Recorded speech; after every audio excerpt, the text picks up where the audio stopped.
I still remember when it was, what was it before? East End Cafe. East End Cafe, yeah. Well, that yeah. place was nuts, man. Dude, so was Mojo Maine, dude. I got away with everything in Mojo Maine back in the day.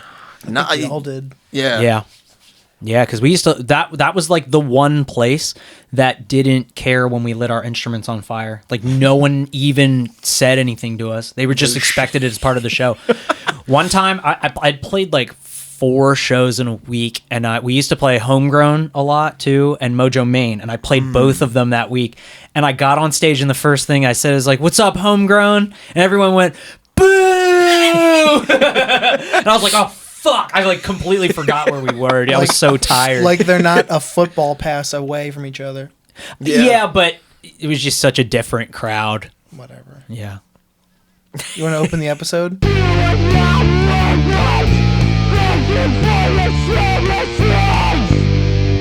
Welcome to another episode of Thank You for Your Services podcast. This is the podcast that's dedicated to the working world, whatever it is that Tom does, and sometimes the military, which is what I do for a living. Today, we have a special guest named Bruce.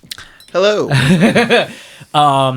Bruce and I have been friends since 2016. I used to play guitar in a rad metal band with him where he sang called Black Hand. If you try to look that band up, there's like 50 bands named Black Hand. Yeah. But they always said that about you, that your name was very original. that you can still look that band up. Like it's still on Spotify and iTunes. Was it like Yeah. Black Hand DE or anything? That's what I said. I said all we have to do is add Something. like one thing, like how Ghost did. Yeah. And I was like, and we'd be good, because I remember me and Corey, like, we kept saying like, hey, we should probably change the name of it because we're gonna put this record out, because there's created a problem. 5 other bands named Black Hand that have been around longer than us. Well, there's that, and there was a bunch of, like, I was looking later on. This was after Black Hand already dissolved, but there was like and they were around. I just never. Maybe I didn't notice it or just didn't want to notice it. But there's also a band called Wind Hand. And Yeah, their Wind font Hand's a is good like band. the same of like how Yeah, like our exactly logo. the same. So I was like, yeah, that probably would have been a problem. A lot of stoner metal bands use that font, kind of, because it reminds me of the font from Elf, Dio's first band, right? I'm trying to think back. I'm pretty sure it's Elf. Yeah. Maybe.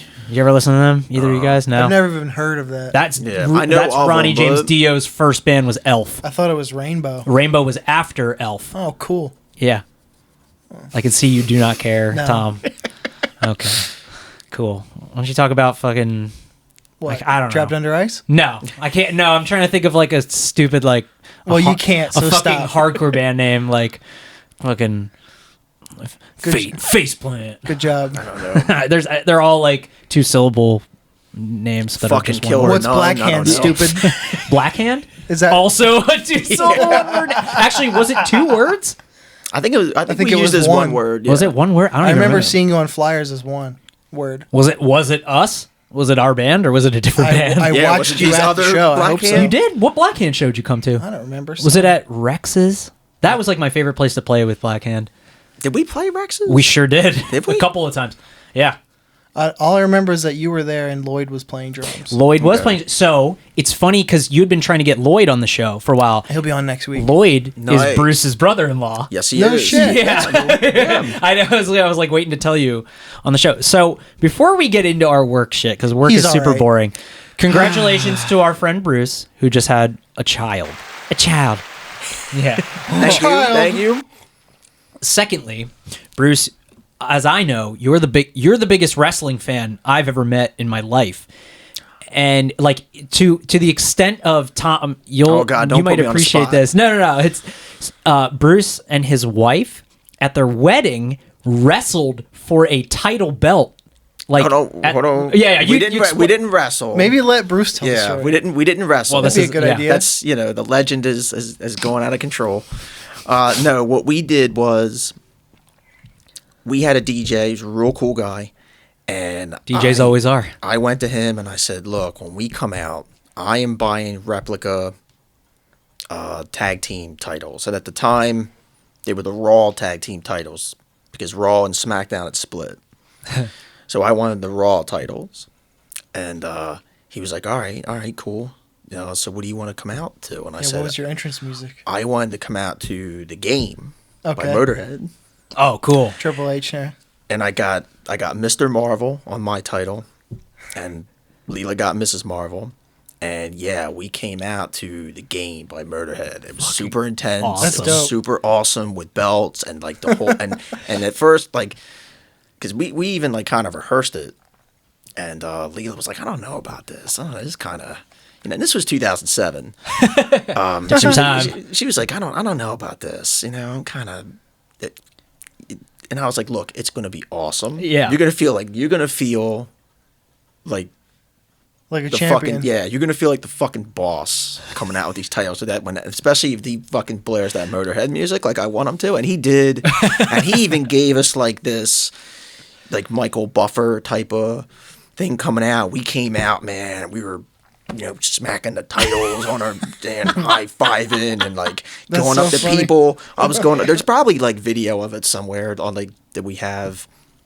But I think I walked up to like one table that had like my cousins or something, and I was like talking trash to them. You know what I mean? Like they were crowds people, and like so we had, let's see, 2007. It's 2023, so we've been married 15 years. 15 years now, right? And our 10-year wedding anniversary, we took another another picture with the titles, and I was Dope. like, I was trying to hold mine with my teeth, like my man, the bruiserweight. Pete Dunne. Oh, wait, they don't call him Pete Dunne anymore. They got some stupid name for him now. But this guy, Pete Dunne, who was the shit, they called him the Bruiserweight. He always, like, holds, like, his title in his mouth. And he's got Rad. the guard in, and he's, like, so I was doing that, and it hurt my teeth. But, yeah, so that was the thing. Like, every 10 years, we'll bring these titles out and be like, yeah, we're still the fucking Still tag team champions. champions of the married world. Which we are. Has anyone Suck else it, losers. ever done that though? Like I never like. I'm sure they have. I'm sure they've done all kinds of stuff. Like, Yeah. you know Jason Goldberg? The wrestler? No, I don't know. Not Bill Yeah. Goldberg. No, I was Bill gonna say not Goldberg. Goldberg. Actually, the Jason wrestler, Goldberg. Right? Jason Goldberg is kind of like a wrestler, but he's in Eat the Turnbuckle and Oh He's yeah, I remember real- that band. Yeah, he's in like a whole bunch of bands. He was like in a that's a one rad form, band. That's an yeah. awesome band. He was in one form of like Bad Luck 13, I think. And Okay. He actually gave me my first gig, so I'm totally cool. grateful. Yeah, like the first lineup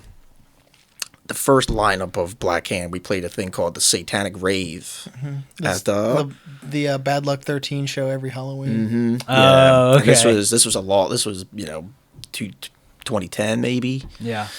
But yeah, real cool guy. But he got married a couple years ago, and he came out to the Undertaker music. Oh, awesome. Did he have the man. bells and everything? He had the bells and everything, and I think Did the lights go out?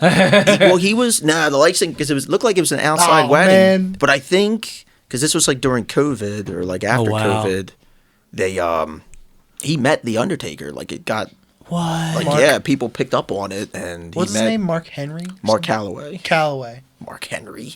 I don't know. So it was some name. Yeah, Mark something. Yeah, I Me, wouldn't Mark know Callis? either, I don't dude. know. Yeah, like so I don't know about the world of wrestling in the least. Like I never did. Hey darling. Oh, what'd you get? Show? Oh, okay, hell yeah. So sushi tonight, right? No, it's rice, veggies, tofu. Excellent. Thank you. You remember Bruce? It's been a minute. Hello. Liz. Yep. We pulled up Arya's chair for her. Yeah, she's on the podcast. She's not on camera, but she will be. Aria. Oh, she jumped on. Yeah, see what happens when you try to make cats do stuff? So I don't know anything about wrestling, like at all. So Tom was like, "Hey, come with me to this wrestling event." And I was like, "Oh, fuck!" Like Well, I know let I'm me- gonna be tired as shit. Let me start from the beginning at least. Okay. So my friend Steve wrestles in ICW NHB, which is like ICW No Holds Barred. It's like a local, like DIY hardcore, like old school ECW, but a little more extreme type wrestling for those who are like in the know. And he wrestles under the name Dr. Redacted, and he was like, anytime he's local, because they go all over the country for these events. They go all over the world. Yeah, so Yeah. he's like anytime I'm near like the greater Philadelphia area, it was in South Jersey this time.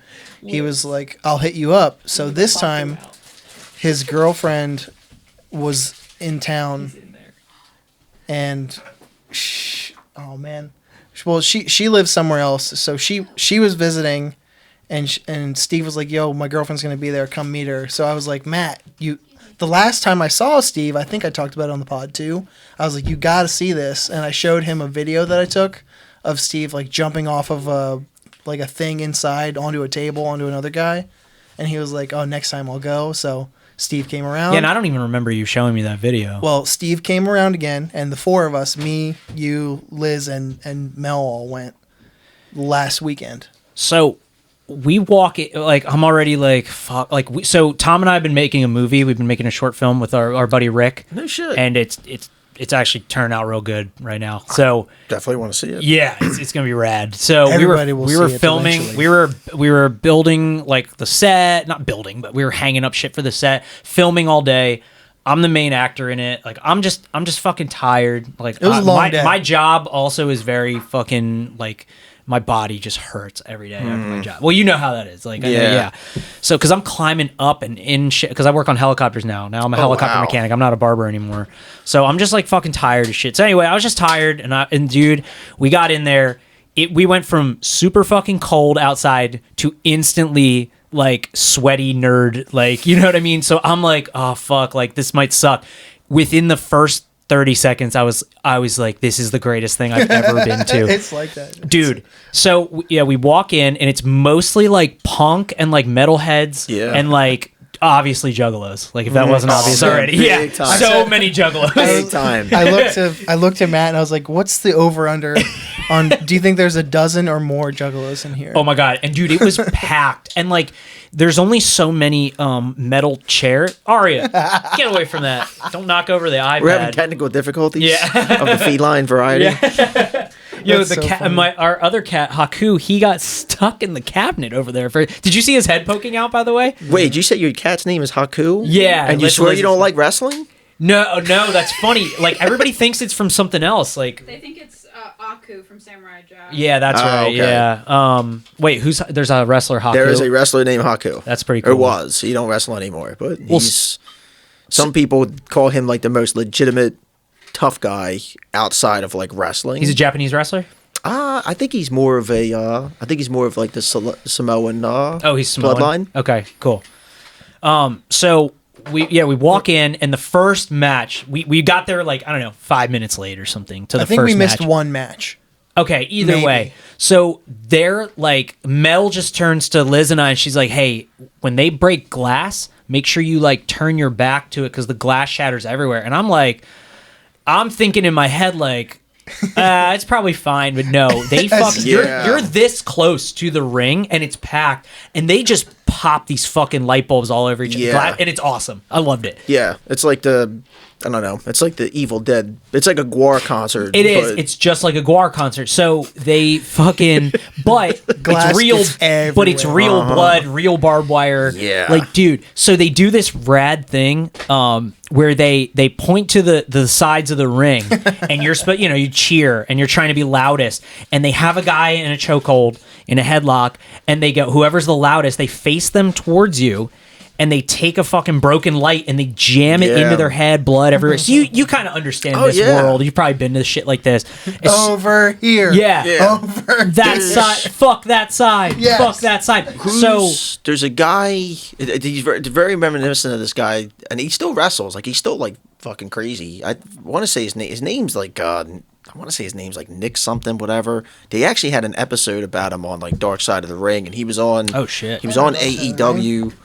Like 2 years ago, whatever, but he would do that only with a pizza cutter. Bro. He would put the pizza cutter in the guy's mouth.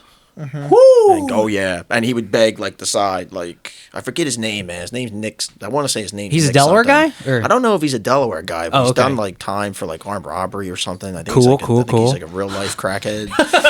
Sounds really Real cool. life crackhead. Yeah.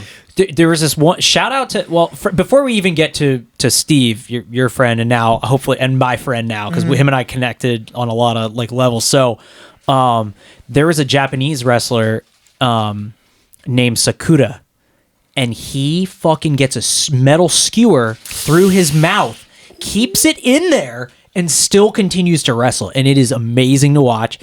Secondly, I ran into a good friend of mine, old friend of mine named Edith. Shout out to Edith if you ever listen to this episode. She actually runs a lot of shit for them and travels. She was telling me they go all over the world. They just came back from Australia and shit. What exactly does she do for them? Did she say? I think she handles all the merch. Okay. Yeah, like she's in charge of merch sales or something. Merchandising or yeah, something? but I think she has her hand on multiple jobs. I think all the people that work for them kind of do everything As you on do, tour. Exactly. But she was telling me all about it, and they just tour all over the world.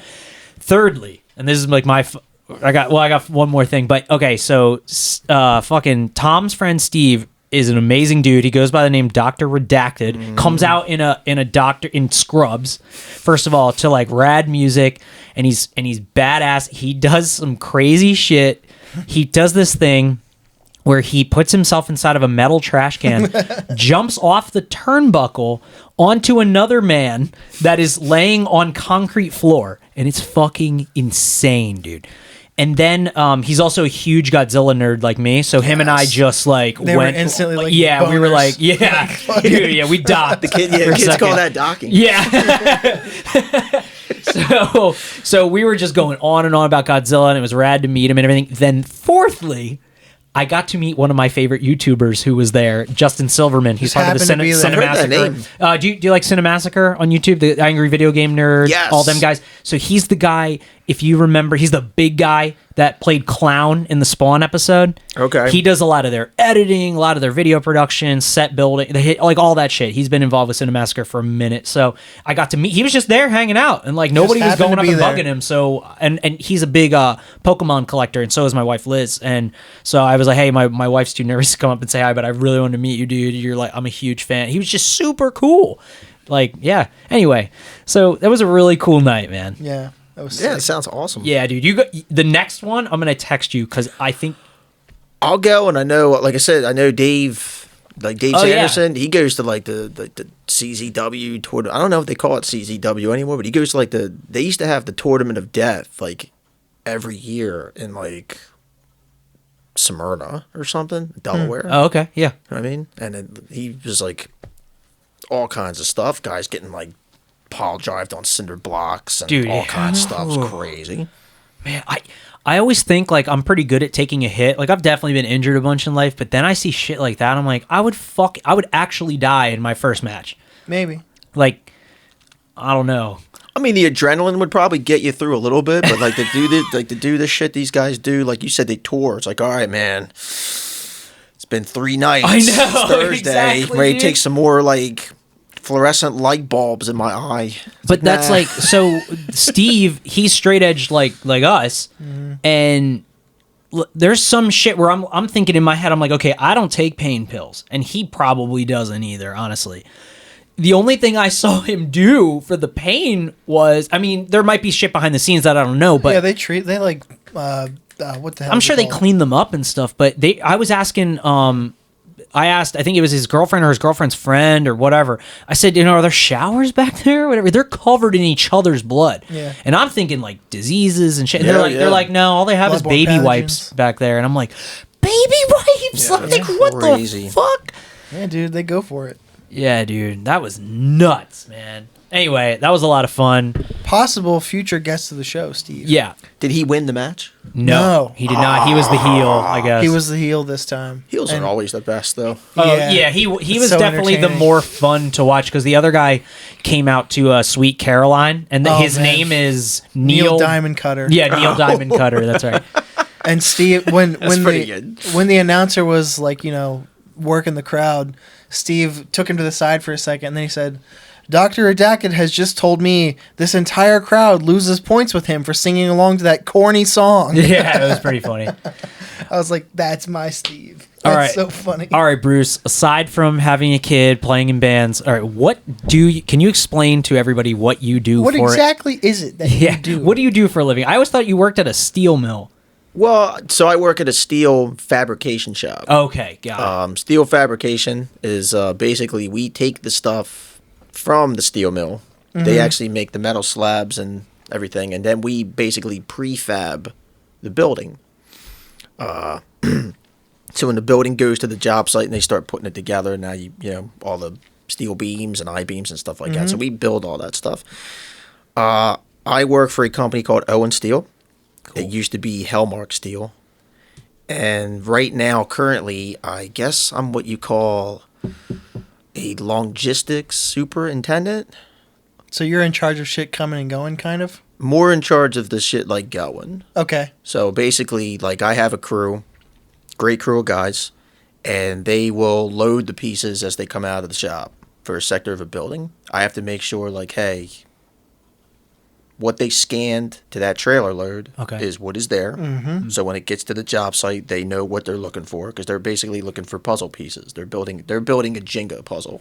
I did that when I worked in a warehouse, receivables and shit. Exactly, and they have to know that if this drawing is calling for piece 137, 107 because it goes on this corner of the building, all right, well, it's on that truck. Mm-hmm. So they got to find that truck and truck pull it number, off. yada, yada. Exactly, and I have to be like, okay, this truck is on its way. Here's the driver. I got to coordinate the driver, make sure it's there on time, and I have to know basically what areas are going up what days so I can schedule like one section of a building. Like right now I'm working on a project that's called Good Samaritan Hospital. Wow. And it's all the way up in West Islip. No shit. Yeah, and it's a messy job because of the way it was drawn, the way it was engineered. If you're not familiar with Nassau County, that's in Long Island. Yeah. Like I had no clue where it's that way is. up there in New York. It's way up there in New York. Okay. And you got drivers. You got drivers who want to leave at like 1 o'clock in the morning to avoid all that traffic. So do you have to be there for that? No, I don't have to necessarily be there, but I have to be on the phone with them. I have to coordinate everything. And like one section, you know, if they want to do this section by the end of the week, well, that one section could be anywhere from 5 to 6 trailer loads just to make that section that they have to have there. So you have to coordinate, like, hey, I got to have these 2 loads by this time, and it's got to keep going. And you can't just ship them all at once because they have so much limited space to have these trailers. Like right now, this job, I've been shipping it. Me and my crew have been shipping it since like December. Okay. Like beginning of December, and so far there's 1,200 tons at the job site that they put up, and I'm still shipping it because it's not done. But yeah, it's like it's a building. 12. Yeah, you figure a ton for all you out there. It's 2,000 pounds. It's basically 1,200 tons. It's basically a Honda Civic, if you think about it. Yeah. So was that 1,200 Honda Civics. 1,200 Honda Civics. Jeez. Worth of material. Wow. And you figure a trailer, at best, the ones we got, it's like you can't, if you put more than 40,000 pounds or 20 tons on there, you're they pushing hate the limits. that. They hate it. They hate it. It's a long, I'm like, you know, it's a slog. You called it. It's past Long Island. It's a long drive to be hauling 40,000 pounds or plus. Plus, he's not kidding about the traffic. Like, if you get stuck in Long Island rush hour, forget it, dude. You'll be there for hours. Yeah, hours and hours because people live there and work in the city. Right. And they go home and back and forth. And I even so I went up that way last year because I went to Maine and I drove. Oh, okay. That's cool. And the Connecticut traffic is just as bad. Sucks. Oh, God. It's just as bad as the New York. A lot of people don't know. Like, a lot of people they think New York. Well, when you get, like, close to the Connecticut area, it's real bad. Jesus.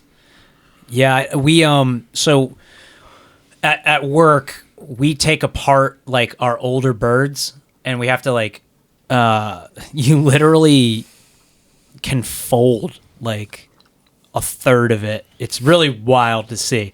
But those get picked up on large tractor trailers, and the way they have to. What does that sound? Oh no! You hear that? Nope. Okay. I hear it's the cell phone. Is it? I think. Well, don't just put it right back down. Yeah. Or you won't know. I was just testing. It sounded like an Atari. But yeah, that's wild. Okay, cool. So when did you've been there for a minute, right? Yeah, I've been there. So I just had my 8th year there. Nice. Oh, okay. Gotcha. And I was at I was at RC Fabricators before. I was there for 15 years before I left. So I think that's where I thought you still were. The one that's on like North Market or whatever. It's like Locust Street. It's like It's kind of right around the corner from they call it what, the Young Correctional Institute now. We all kind of know it as Gander Prison. Yeah. It'll always be Gander Prison to us old Delawareans. Gander Hill. Gander Hill or whatever. Oh yeah. Yep. Yeah, I know where that's at. But now they call it Young Correctional. Well, I don't know, whatever. Well, I like the prison.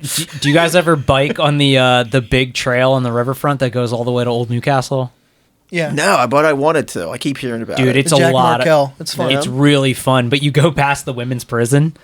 It's really funny. Yeah, it's just wild that they just built it there where the prison is at. Like, you're pretty close to it. I just didn't expect it. Just passing through, you know. Yeah.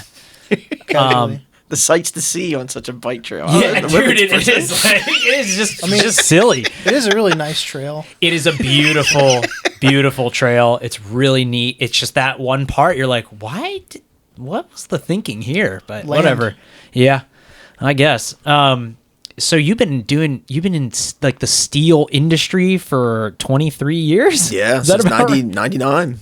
What? 99, started as a welder.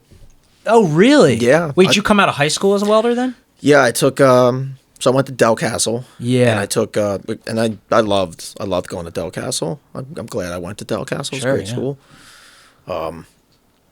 Yeah, I went and I took welding there, and I started co-oping at RC Fabricators my junior into senior year. Yeah. And I was there till like I think 2014, and I So- finally left. So is co-oping basically like, is that like a work program in school so that you're basically like this with the company when you graduate? Kinda. I get that. Yeah, it's like you work, so it still goes to your grade, and you have to keep your grades up credits to be able for to it. co-op. And yeah, it's like it basically counts as like your shop.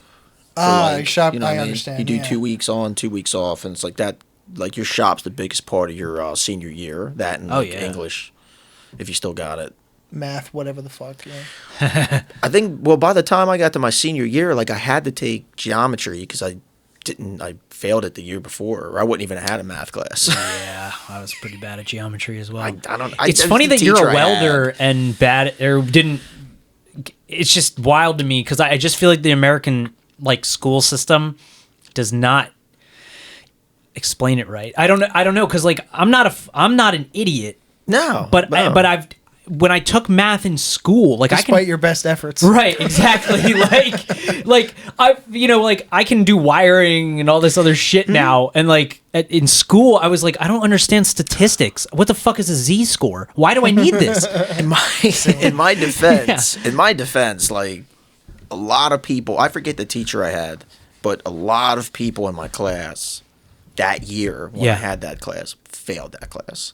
Like the teacher was just not good at Teaching? because no, not at all. She just couldn't like relate the material very well. Like I mean, yeah, because I took it the year before maybe, but I had no problems with it the next year. But I had a teacher that I had already had, and his business was being the math teacher. I think this person was like a fill-in and was just like, all right, well, I'm going to teach geometry this year because they have nothing else for me to do. I've had that before. You know what I mean? So Yes. it's like, yeah, like having a substitute teacher for like the whole fucking year. Placeholder. Dude, so Exactly. some weird like accident would happen at for my class every year to one of the teachers, and we ended up having a substitute for an entire year in certain subjects. So there's just subjects I just completely missed out That on. happened to me too a little bit. So wild, dude. You know, the classes I did the worst in were algebra and chemistry. Yeah, Geometry I was fine. Chemistry, I don't even like. So I had this teacher named Mr. Field who would, dude, like, I don't even know how to explain this. Fucking Lloyd. When we have Lloyd on, he'll know too. And I swear I'm not making this up. He would stand outside of the classroom. He would play mandolin, and then he'd walk in and he'd go, "Hi, everybody." He had this like Ben Stein voice, Like Squidward? but he looked like Bilbo Baggins, and he would go, "I'm stupid and I'm fat," and then he would take a rock and just keep hitting himself on the head over and over again and go, "Ha ha ha." Sometimes he'd use his own stapler. Yeah. Okay. So my wife had him too. dude, this guy fucking sucked, dude. And that was my chemistry teacher. I don't. Oh man. I don't remember doing any chemistry for the You whole couldn't do year. a compound to save your life. Dude, I don't literally I have no recollection of doing chemistry. Like I never Me learned either. chemistry. Yeah. See, there's no teacher story that's gonna pass that one now. Well, for the no, duration they're- of the show. When I went to I went to St. Anthony's, like St. Anthony of Padua. That's why, like, when I was done St. Anthony of Padua, I was like, Wait, man, is that's in Wilmington? that's a private school. In like 8th till 8th grade? That was right? kindergarten through 8th. Okay, And yeah. it was like, hey, you want to go to all the people you know are going to Sally's or St. Mark's? I was like, pass. Yeah, dude. Hard pass. Say, where's everybody not going? Delcastle? Yeah. Done. Wait, were you guys living in my old neighborhood that I was living? Were you guys living around there? Because I think Lloyd used to live around there too, Well, right? Yeah. Well, Leela lived off of she lived off of Broome Street. I Yeah. lived on 2nd and Scott Street. Oh, So I was like wow, 2 blocks yeah. from like the old Gerardo. Because I used to live on Maple, and Scott is right there. Yeah. Mm-hmm. Okay. Wow, that's wild. Yeah, we all were right there. And that's how you guys met? I met Leela going to Delcastle. I didn't even Oh, know she- Leela existed until I started Delcastle. So because I I walked was, by her house like probably like 1,000 times. cause I was trying to think what would your feeder pattern would have been, like Brandywine or something, or Well, For public school, I don't know. No, they McCain's were farther. They were pushing me, so my parents were really pushing me to go to. I don't want to say pushing me. They would have liked I continued my private school, like Catholic school Yeah. education. So they really wanted me to go to St. Elizabeth's, and I was just like, nah, yeah. I'm just not having it. I just was like, nah, forget it. Yeah. So Oh, okay. Okay. So you and Leela didn't even meet until high school then. until high school, Were you high school sweethearts? yes, we were. Yeah, dude. Imagine that. That's Yes, we were. wild, dude. See that? Love wins. Honestly, yeah, that's when Liz and I met. Was in high school. That's what's up. Yeah, we've been friends since we were 15. It's great. I know. It's kind of neat. Yeah. It is pretty neat. Yeah. So you've been doing, like we said, steel for like what, 23 years, Yeah. whatever, 24, almost 24 years, Almost right? Because 24. 99. So Almost I always 24. forget you're about 9-10 years older than me. I always forget. I always think we're the same age. I Yeah. that too. Well, you're so Yeah, I relatable. know. Yeah, just because when we were playing in the band to get we all kind of like had the same references and stuff, you know. Yeah. But The people you relate to. exactly. yeah. Bruce and I are also, gigantic horror movie fans. Like that's our Yes, entire. big That's time. pretty much that's been my life since I was a baby. Same. Let's get into a little horror a little later. Because I don't even want to get into it Yeah, because it'll quickly hijack things. I'll never shut up about it, and I'm wearing a Taurus trap shirt right now, and I'm yeah, and you got I got a Salem's Lot oh, shirt. did you see he Nice. just died today? It was No. announced he died. The kid from Salem's Lot died. He was no. 62, bro. Yeah, 62, yeah. 60 new. Oh boy. Okay. That's still young though. It is, dude. My parents are 68. Me too. Yeah. So yeah, that does suck. So do you Does still like doing steel? Like when do you retire from that? Do you have to put in 30 years? I'm pretty sure. Shit, man, you got like 6 years to go. 7 Well, years. I don't know. Like steel business is whatever aspect of the steel business you're in. At least from my experience, like whether you're a welder or you're a fabricator guy or you're a loader or like right now, like I have more of a management position or you work out in the field. There's some really crazy motherfuckers that work out on the steel. Oh, yeah. That's a whole different breed of like fucking people. out there. You're behind a desk now then? Yeah, Yeah, I'm more of a desk He guy. made it. He made it out. Yeah. I made it. I mean, my headaches are different. But my Yes. headaches are Yeah, there because with this guy, yeah, I deal with a lot of stuff because if this guy, there's another guy sitting behind a desk, who's not, if he's probably never worked steel. He don't understand why this truck driver has a flat tire on the turnpike and is not going to get there to the job that day. He don't understand that. He wants you to explain it. And it's like, well, that shit happens. So he came into his job from a different industry then? Probably. There's tons of guys like that. And it's like you have to, you know what I mean? It's like talking to people can be hard. that can be work in itself. We have it in the military as well, where people that are in charge of us have no idea how the things that we work on work. Exactly. And so they go, why isn't this done? And we're like, Because it's broken and it's a $65 million machine and we have to Yeah. now make it fly again. Yeah. We had a couple issues today with that, but I can't get into it in case the word gets out. So Yeah, like I said, me, Yeah. it's kind of, I can go into it too, and someone might see, like, man, what's he doing on there? right, But I it's- know. I mean, nobody knows nothing. I always keep names out, but for us, it's a similar thing where we have these people that are just so high up. You know, they can make your life hell, and I'm assuming it kind of goes that way with you. It can. It's more, I don't know, with me, it's more just like, I like being in control of things. Yeah, You know what I mean? I like Sure. being and I'm very task oriented.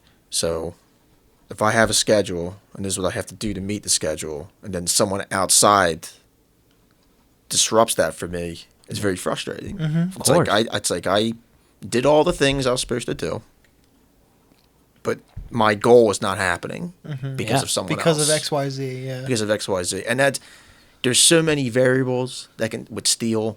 It can always happen. It can just always happen. Did you ever lose your shit on somebody? Great question. Not in this current Okay, not, job position, but there were times where yes, I did lose my shit on somebody. like this is when you were a welder. A couple times when I was a welder, when I was working at and I will say the name because it was a long time ago, and I left there Yeah. for reasons that were mine. But when I worked at RC Fabricators, Yeah, it was a very toxic place to work, sure. at least for me. It was a very toxic place to work. There was always trouble. There was always somebody had an attitude. I was a very angry young guy at that time. Yeah. Yeah, it was a weekly occurrence losing shit on somebody. It was a weekly occurrence, like telling somebody you're going to meet them outside, you want to beat the shit out of them. Well, so what was going on? Was it just a lot of young men with too much money to spend, kind of a thing going on? Like they had that attitude, or what? No, I mean, I think the steel's like any other job. It's like it's a blue collar job that comes from like a time where, guys who would go out and get trashed because they got problems at home, bring their problems to work. There's like a lot of places, but like for some reason, like steel work and carpentry work, I guess they just got this Those that old school, male dominated trades. that old school mentality of like, deal with it, pussy. You know what I mean? Oh, That yeah. kind of mentality, even course. though it's fucked up. And like there was just times where like you'd go in and there was guys who were just completely probably spent all last night binging on coke, Oh yeah. and now it's 7 a.m. and they gotta work and they're pissed off. And I was never like the biggest guy, and I was a high schooler. So there was one time where I came in and I was getting my stuff out of my locker, and they have like the big like toolbox that like lays on the ground, and all I did was take out my hoodie and I put it on the toolbox, and I'm like reaching in to get something, and this guy was like, "Hey, move your shit off my box." And I thought he was kidding because Yeah. because we steal, bust each other's balls. I'm like, "Oh yeah, okay, man, you know what? Yeah, I am." So I do my thing. I get my rest of my welding gear out of my locker, and I go to and I pick up my hoodie, and he's just looking at me like, "Oh, you think you some fucking tough guy?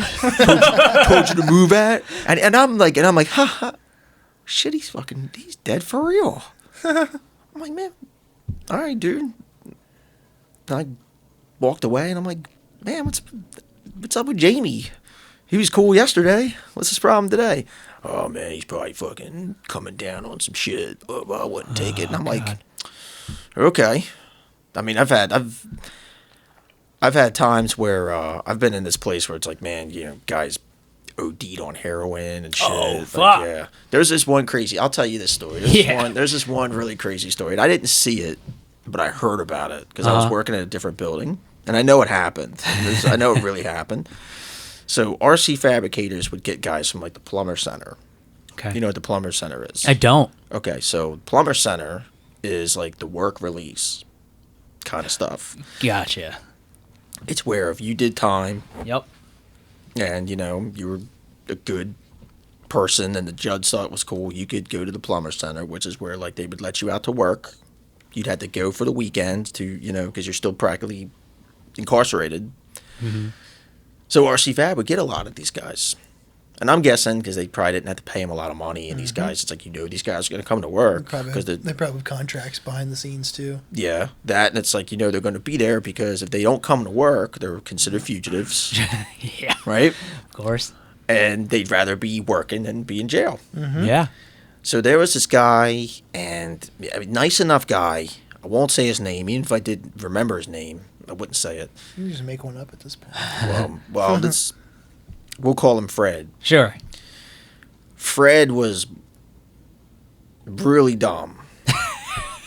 He was really dumb. Like he could tell he did not pass. You know, No Child Left Behind is bullshit. Oh, Because this shit. guy was really left behind. Yeah.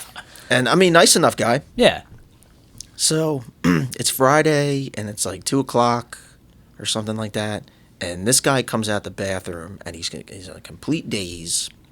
He's wearing no pants. Fuck. He's bleeding out his rectum. Oh shit. And he's wandering through the shop, and like the shop is like stock because it's a shop. Like guys are grinding and welding and all this Yeah. stuff. He doesn't have like his hard hat and stuff on. Oh, shit. So everyone's like, something's up. Everyone's like, Well, what yeah, the if he's hell? bleeding out his rectum. And he's bleeding out his butt. So he just got raped. No, Oh. no. Don't jump the gun. So the foreman comes over and starts like, yeah, man, what the fuck are you doing, dude? You're on the floor. Where's your hard hat and stuff at? What the hell you doing? And because he walked all the way back to like his workstation. He's like, oh man, I was just coming over here to get a drink, and he sounded fucked up, like more Yeah. fucked up than So usual. he's stashing stuff. I Something's got up. you. Yeah. So they got him off the floor, and they're calling 911 because he's bleeding. They don't know what the hell happened to him. He's Well, clearly disoriented. or clearly some shit. disoriented. So since he's not going to go back to the plumber center for the weekend, they had to notify the police because he could be a fugitive. If he's going to the hospital and don't make that, all they know is this guy never made it back and he's due back Friday. What the hell, he ran. So a cop came and he was like, oh man, they had to physically restrain him, Fred? Fred. Okay. When they came up and put him on the gurney or whatever to put him in the ambulance. Oh, I see. And the bleeding wasn't as bad, but like when you bleed from your rectum, like it's one of those things like it doesn't stop bleeding, so it looks a Yeah. lot worse. Looks like you like did a lot more damage to yourself. But I Sure. guess whatever he was trying to hide Yeah. in his butt, because he knew he was going to be in the plumber center for the weekend because it was Friday, Yep. fucked him up. I see. Oh god. So if it was drugs, the drugs might have like went right into his bloodstream. Yeah. So that's Could've why they died. were worried. He could have died. Who knows? There was all kinds of rumors started swirling around like, yo, he was trying to smuggle his phone up his ass back to jail. So he'd have his phone all Yeah. weekend. And I was like, man, this fucking place is this place is a Netflix show. No one is writing. Why aren't I writing it? Right. But yeah, it was a real toxic place to work. And then I left, and when I went to Owen Steel, I was running their detail department. Their detail department's mostly like a machine shop that makes like parts that go on the beams, you know what I mean? Like angle clips and stuff like that for everything to bolt on. And you got to supply that for the shop. Your fasteners and whatnot. Fasteners and whatnot, yes. Plate stiffeners, be technical. So this one wants to get into the steel world. Ironwork. My bad. Okay. Ironwork, yeah. He wants to. All I did was apply. Yeah. We'll see what happens. Yeah. Where did you apply, if you don't mind me asking? The local 451. Okay, good. I would like to do that. Okay. But like I said, we'll see what happens. It's a fucking crapshoot with those things. Definitely stay on them because that's my personal experience. Like with unions, it's like part of the reason unions are kind of the way they are is because they spent such a long time trying to be like, well, no, we don't let just anybody in. Now it's like that's why you don't have a lot of unions. You spent Yeah. such a long time building a wall. I think it's going to be a time where like, you got to start like actually letting people in, or unions are going to completely go away. I also think, like at my high school, I never learned about the union. No, I didn't not know. once. I never learned about trades or anything. They were like, if you don't go to fucking college, Yes. you will be on the street homeless. I was hoping this would come up. And we were talking, you guys were talking about the mayor's thing earlier. I think that was before the show went like live, but the people not working trades is a big thing, and that's going to be a real huge problem. It already is a huge problem. It is a problem at the moment. Yes, it's a huge problem, and I'm on the front line of that like every day. So what do are you guys just like really low staffed at the moment? We're really low staffed. Yeah. And it's really hard to get like really good help. Yeah. And part of it's the business's fault too. It's like, of course. A livable wage is just a lot higher now. Yeah. It's just the way it is. And it's like if you want the best, you gotta pay for the best. Of course. You get what you pay for Exactly. So many words. So it's tough, but I mean, they definitely need people. They definitely need qualified people, and a lot of the places that know they have the qualified people now, with everything going on, aren't going to let them go. So they're going to kind of kiss their ass a little bit to keep them. Yeah, they know they need to. Let them get away with murder too. Mm-hmm. Yeah, I see that a lot too. Unfortunately, the Army is exactly the same, dude. Because we obviously there's no draft anymore. So, oh my God, yeah. There never will be a draft, just for the listeners out there. And I don't know. I would never say never. I definitely think it's unlikely. Unlikely, yes. I would never say never. We don't want most of the people. Improbable, not impossible. Yeah, like we don't want people who don't want to be there. They wouldn't. Here's the thing. True. It would be something very. See, that's the thing. It would be something similar to the draft, but they wouldn't call it the draft anymore. That's how they would get around it. Oh, you think so? I know so. That's a great point. That's a draft. Right now, there's a person like, all right, well, the draft doesn't test well. That word doesn't test well with people. So what can we call it? It's like not to get like real the roundup. He's so right. It's not to get like super political. No, but I don't But care. it's like when they went to. It's like when they went up to people and they were like, how do you feel about Obamacare? Man, fuck Obamacare. Fuck that guy. Blah, blah. Well, how do you feel about the Affordable Care Act? I like that. Play. Yeah. Just shaking the name. Yeah, dude. See, that I can get behind. Yeah. Oh, really? It's affordable. There's a classic George Carlin bit about this very thing. Oh, yeah, we talk about language. Yeah. Yeah, shell shock. But now we call it post-traumatic stress. Yeah. Et cetera, et cetera. Yeah, that's a great bit. I'm glad you mentioned that. Rest in power, George Carlin. Absolutely. We miss you. Yeah, no, I disagree. I don't think we're ever going to have a draft. In fact, I'm fairly certain we never will have a draft. We've gone over this. No, like we've talked about this extensively. And listen to this guy. You mean the guy that's in the Army? Oh, quote unquote. Cool. Thanks for that. Questioning my service? No. No, like, dude, higher ups talk about all the time. Like, nobody wants nobody. First of all, like, get into it. I'm very curious of this perspective. Would you say half the country is fairly left leaning, right?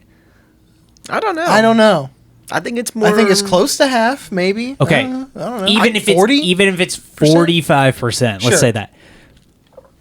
We don't want, like, most of the military is very right leaning. Mm-hmm. I'm one of, like, I've met maybe. You're probably a unicorn. Yeah. Oh, most certainly. I have been called by multiple people. This is so lame, but I've been called a wild card because they meet me. It's not that. And it's they better go, than unicorn. Yeah. They go, why are you in this? Like, why are you here? And I go, I don't know. I don't know why I joined. I thought I was doing the right thing. I was broke as hell, which is why a lot of us join. Mm-hmm. But sure, yeah. I don't think there will ever be a draft. But why I like your stories so much, Bruce, is because it reminds me so much of the fucking military or just any blue collar-esque job because it's so fucking toxic, dude.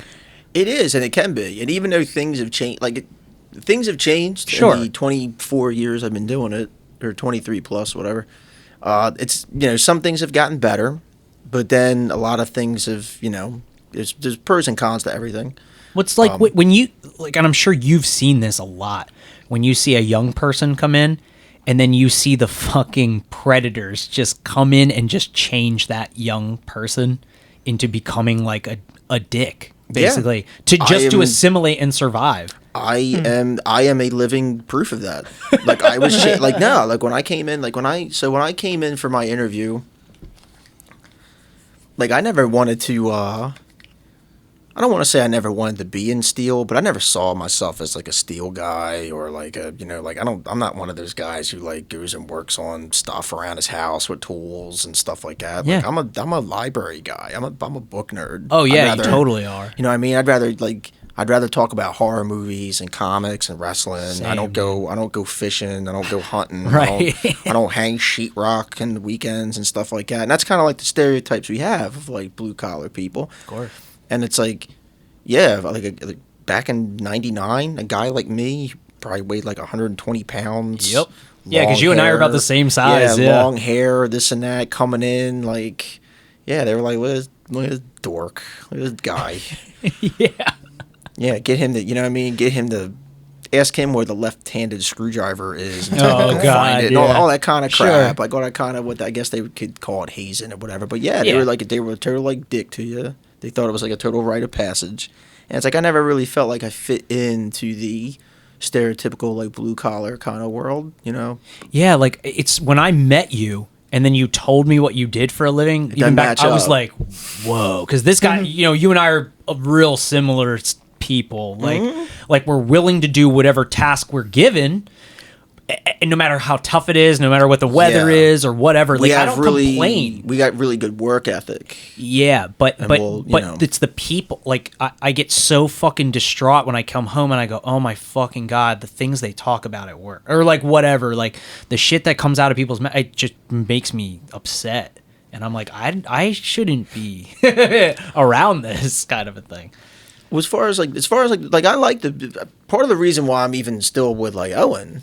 You know what I mean? Because I generally like the people I work with. good. And I get along with everybody. But yeah, like when I was like coming into the steel business was like really hard. And like, yeah, like the 15 years at RC Fab was real bad. It was real toxic. And I don't know. It's just like, yeah, a lot of people. I never understood why people with a lot of problems, especially substance abuse problems, like latch on to like these kind of jobs. Do you think it's because they're high paying, low intellect at the same time? I wouldn't say it's low intellect. I mean, not intellect, Yeah. like fucking. It's not. But doesn't require it's a manual Yeah. driven job. It's like Labor. mechanic work. I mean manual like you can read a manual and then do it, which is funny because people in office type positions that are not in trade positions, it's funny when you put a manual in front of them, they like can't do that type of thing. Like me, I really struggle with working on helicopters. Like I'm not a look at manuals, follow everything exactly to a T. I'm very much like if it's art, like I understand it. Like you tell me to write a song about fucking for a broccoli commercial or whatever, I'm like, oh, I got you. I know exactly like what to do or whatever, because that's how my brain works. And I feel like you're very artsy in general too. And like most of these guys are like, it's also substance abuse when you're young and you come out of high school, especially like going into a well-paying job, you're gonna spend it on stuff that gets you fucked up. Oh, I you're mean, a kid too. So. Yeah. that's what I'm saying. Like it happens in the barber industry, like a motherfucker. Most barbers don't last more than 3 or 4 years. I guess too, like what you could like kind of answer my own question. I guess the only thing too is like if you're steel is a job where like if you have a high school education or not even a high school education and you get in and you know some math skills, you can do it. You can not only can you do it, you can do it very well, and you can make a lot of money. So it's set for life essentially. Right. So it's like, well, if I was like an underachiever, but now I have this thing where like if I go here, doesn't matter. They don't care if I'm like fucking drunk being here. As long as I can fit this stuff up faster than the guy next to me, they're gonna pay me like a lot of money. Oh, I can go buy more fucking shit to get fucked up. Yeah, and keep coming in. I mean, this guy who like OD'd there one time, like, you know, me and this other guy, because I used to, when I was couple of years I was working there, I was like welding handrails and welding staircases and stuff like that in their miscellaneous department with all MIG weld and stuff. We're coming out of work, and that was one night we had to work late, and the night shift was coming in, and here's all the ambulances and stuff pulling up. We're like, oh man, somebody get hurt, Nah, guy OD'd in the bathroom. No big deal. Almost, and he's an awesome fitter. Oh, He yeah. was. Like, this guy could read a tape, and this guy was an artist when it came to, like, building stuff. But, yeah, he was just, like, a total, he was getting fucked up at work. I think they were even penning him to, like, run the night shift. He was going to be the boss of night shift because he was the guy who'd been doing it the longest and was that good. Damn, dude. I feel like, too, like, those type of jobs have a lot of people that are, like, I've always said this, like, they're, like, too smart for their own good. Where, like, school probably came easy to them. Or in, like, Maybe. numbers and stuff came easy to them. I know. I think That depends. Yeah. I know guys that are, like, super smart. If you talk to them, they're highly intelligent. Fucking hated school. Yeah. When they didn't, like, it's like, man, yeah, I went back and got my GED later. And that's cool. I'm not, like, talking bad about that, but, like, these guys Didn't do well in school. just didn't do well in school. Didn't test well. Didn't test well. Didn't do any of their homework at all.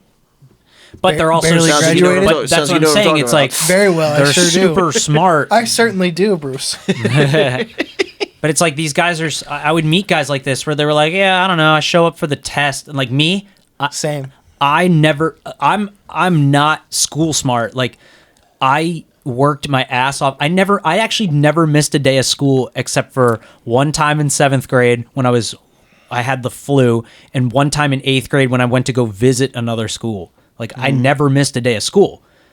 So I just, like, because I was like, I have to be there every day and try and try and try. And it was like, and I never miss work either. Because I never miss work. Like, I never miss work. And, like, school was something different. Like, school, I went through, like, phases. But in school, it was like, man,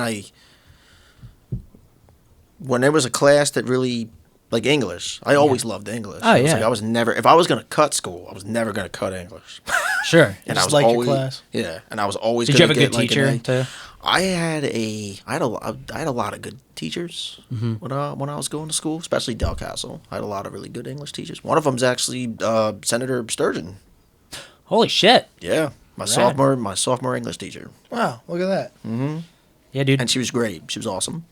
Because CAB is from 6th through 12th grade. Like, so I went there all the 7 years. And 8th grade English teacher for me, Miss Emmerich. Still remember her. She was my favorite teacher I ever had. I remember that name, Me too. even though I didn't go to that school. I've heard that name. You probably Lloyd talked about her. Maybe. She's a great teacher, and they would put old pictures in the yearbooks of her. And we saw her, and she was like a Beatles frenzy chick back in the 60s. She had a huge like beehive, like she was rad, dude. Nice. Yeah, That's she was awesome. super cool. She taught Latin. I would go to school an hour early to go to her Latin class. I just thought she was the best. She was the best teacher I ever had.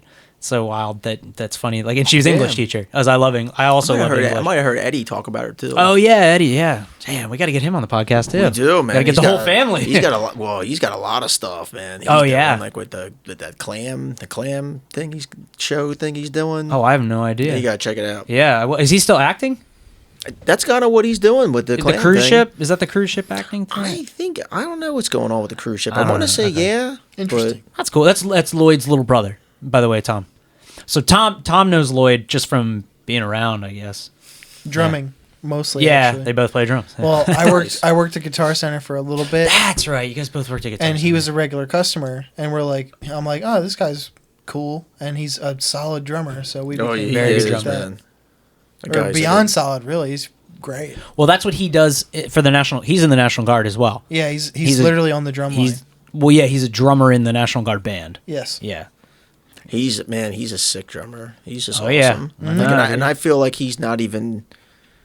And I say this like as with pride. Yeah. Like, I don't even think he's like he's not even close to reaching like his full potential for I drumming agree. yet. He could Yeah. probably do anything. He could. I think he really could Yeah. too. I think Hey. 10 years is gonna be a fucking monster. He already is a monster. I think, I'm glad he's in a cover band that makes money and everything too, but I would love to see him in a successful, original, like, heavy metal band where he can just go do whatever he wants. That's what I mean. I feel like he's only a couple years shy of being like one of the guys that like, all right, man, he's a hired gun, basically. Yeah, a session musician kind of a Yeah. thing. Yeah, very, very good. Like Very, I very can good. see Alice Cooper or someone coming to him like, yeah, man, I need a drummer for this tour.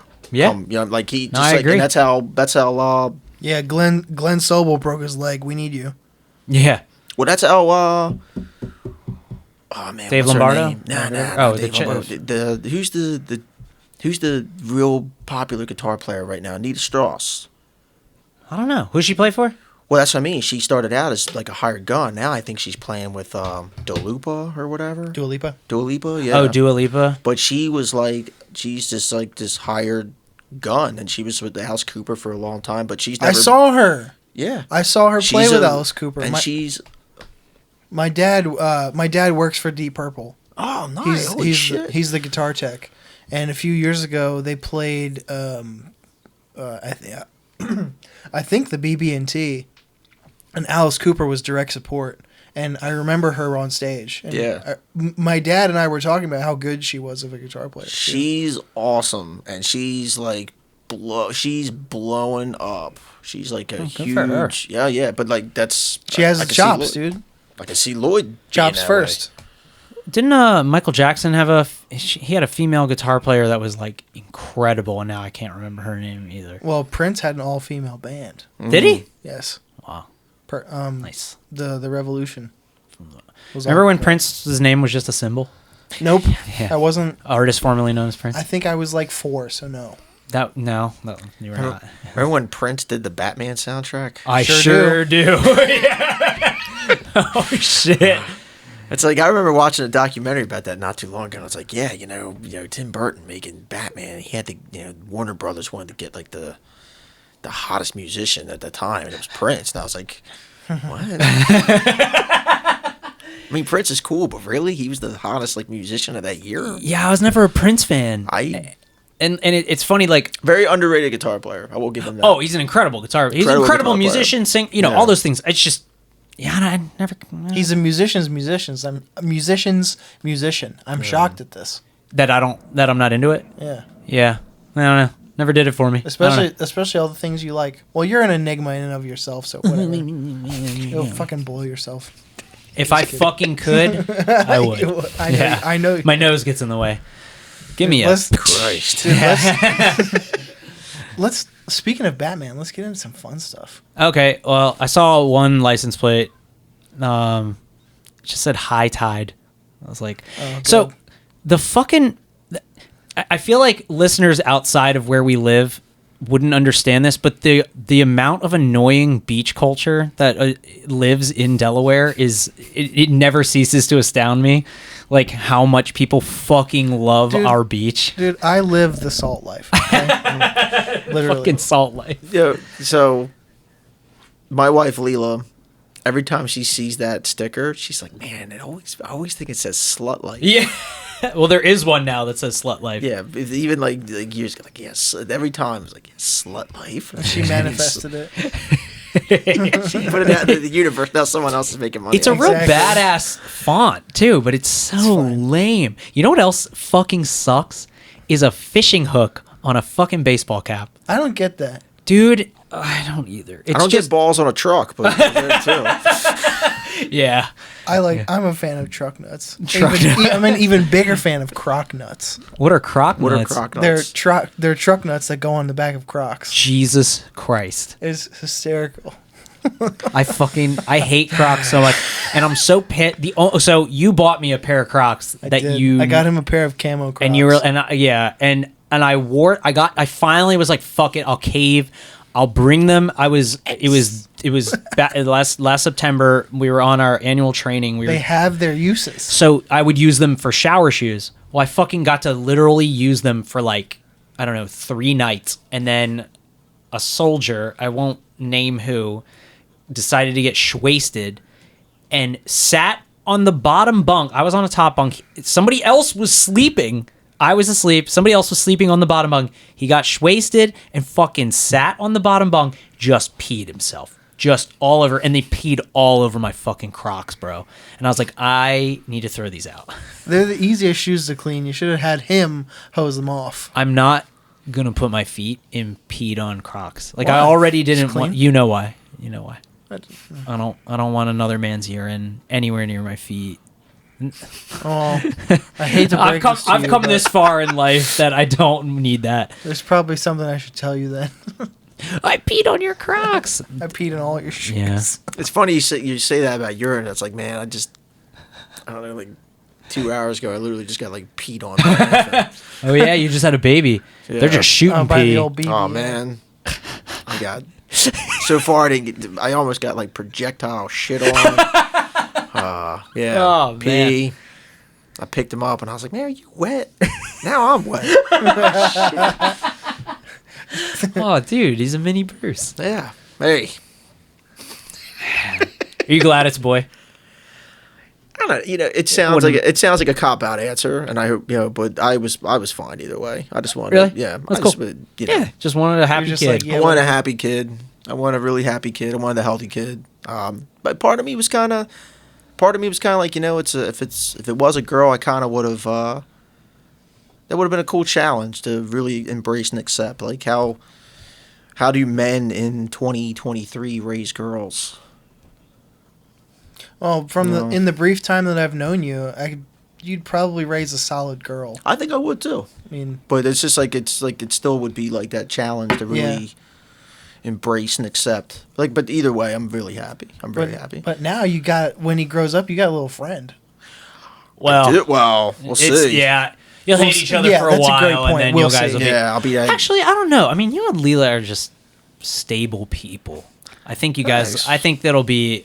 I don't think he'll have too many anger. I don't think he'll be like one of me or like one of. Fucking, Yeah, I hope you don't have my temper because Right. we're in a lot of trouble. Because I was an angry kid. Yeah, so was I. Still an angry fucking man sometimes. Yeah. But Yeah, I just deal with it in different ways. yeah, but when I was a kid, I was always wearing the purple sweatpants because I was a fucking little hawking out over nothing, What does that mean? like the hawk. Like Bruce Banner. and the I whole, got yeah. you. Yo, before we end on some stuff, you got to give me some stories from when you worked at the comic book shop. So you told this one story Ooh. about the kid paying in all quarters. Yeah, no, okay. That made me laugh so fucking hard. I've done stuff like that when I was young. Me too. Paid So with coins. well, that's what happened. So and then I was young too. I could have handled it a lot better, but I was young and I was partying, and then I was like working my weekends at the comic shop. So that might have been a day where that kid caught me like fucking hungover, whatever. Let's be honest. Let's be honest. We're being honest here. I'm not running for fucking Who cares? Yeah. public office anytime Ancient soon. history by now too. So whatever. So this kid came in, and he was buying like Pokemon cards, Hell yeah, love it. right? Yeah. And he just brings out like this change, and I think he wanted like 2 packs of cards, and they were like 3 something a piece. Yeah. So he just brings out this change, and he starts like counting, and he's literally just like counting one coin at a time. And I'm just sitting there like behind the counter like, oh god, like, come on, man. And I was just like, look, you got to have this rolled up. If you're buying this much stuff with coins, you got to have this change rolled up.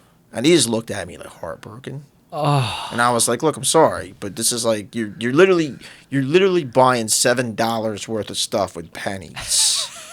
Like no exaggeration. Like there might have been a couple nickels and dimes in there, but it was like pennies. I mean, he was just counting. As a kid, yeah. Oh my and god, that's he such a was- little. I think I've done that at that comic book store. I've hope also this done kid- that at a comic book store. I think this kid was me. Well, I years thought the later. same thing well, because I Probably bought you. I bought my first Pokemon starter pack, the Brush Fire set, at Comic Mania next to the ShopRite, That's and where I it worked. paid in coins. it might have been Oh you. my Well, God, I didn't do that though, so We'll see, because he leaves with his change, see, I got my pack and I was fucking psyched about it too.